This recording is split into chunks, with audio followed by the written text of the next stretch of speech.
Colombian drug ലോർഡും മെദെയിൻ കാർട്ടലിലെ ലീഡറുമായിരുന്ന Pablo എസ്കോബാറിനെ കുറിച്ച് നമുക്കെല്ലാവർക്കും അറിയാം. പാബ്ലോയുടെ പകരം വയ്ക്കാനില്ലാത്ത മയക്കുമരുന്ന് സാമ്രാജ്യവും ക്രൂര രീതികളും പോലെ തന്നെ നൊട്ടോറിയസ് ആണ് ഇന്നും CIA പോലെയുള്ള ഇന്റലിജൻസ് ഏജൻസീസ് കണ്ടുപിടിക്കാൻ ശ്രമിക്കുന്ന പാബ്ലോയുടെ 50 ബില്യണോളം വരുന്ന ലോസ്റ്റ് ഫോർച്യൂൺ. അതെ, welcome to the lost treasure of Pablo Escobar. നൂറ്റാണ്ടുകളായി ട്രഷർ ഹണ്ടേഴ്സിനെ മോഹിപ്പിച്ചുകൊണ്ടിരിക്കുന്ന ഒരു നിധിയാണ് പാബ്ലോ എസ്കോബാറിന്റെ 50 ബില്യൺ. അതുകൊണ്ട് തന്നെ ഈ നിധി കണ്ടുപിടിക്കാൻ ഒട്ടനവധി ആൾക്കാർ ശ്രമങ്ങൾ നടത്തുന്നുമുണ്ട്.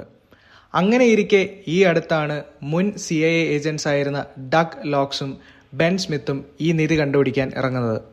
അവരുടെ അന്വേഷണം അങ്ങനെ ഒരു കൊളംബിയൻ കോസ്റ്റിന്റെ അടുത്താണ് എത്തുന്നത്. അവിടെ അവർ കണ്ടെത്തിയതാകട്ടെ എസ്കോബാറിന്റെ ഒരു ഡ്രഗ് സബ്മറീനും. ഒരു പ്രത്യേക രീതിയിൽ എഞ്ചിനീയറിംഗ് ചെയ്തിട്ടുള്ള ഈ സബ്മറീൻ കൊളംബിയയിൽ നിന്നും പോർത്തോറീക്കയിലേക്ക് നേവിയുടെ കണ്ണിൽപ്പെടാതെ ഏകദേശം 2000 കിലോ വരെ വരുന്ന കൊക്കൈൻ കടത്താൻ വേണ്ടിയാണ് ഉപയോഗിച്ചിരുന്നത്. അതുകൊണ്ട് തന്നെ ഈ സബ്മറീൻസിനെ നാർക്കോ സബ് എന്നാണ് വിളിച്ചിരുന്നത്. പാബ്ലോയുടെ നാർക്കോ സബ്ബാണ് എന്ന് മനസ്സിലാക്കിയ ഡഗും ബെന്നും അതിന്റെ മുക്കും മൂലയും അരിച്ചു പറക്കി. അപ്പോഴാണ് അവർക്ക് അവിടെ നിന്നൊരു മിസ്റ്റീരിയസ് ബോക്സ് ലഭിക്കുന്നത്. അതിന്റെ ഉള്ളിലാകട്ടെ കുറച്ച് മെറ്റൽ പീസസും.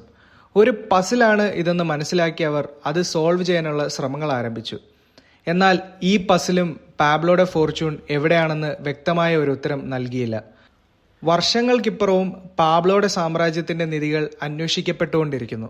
ഒരു കാലത്ത് richest man in the world വരെ ആയിരുന്ന the infamous drug lord Pablo എസ്കോബാറിനെ കുറിച്ച് നിങ്ങൾക്ക് എന്താണ് തോന്നുന്നത്?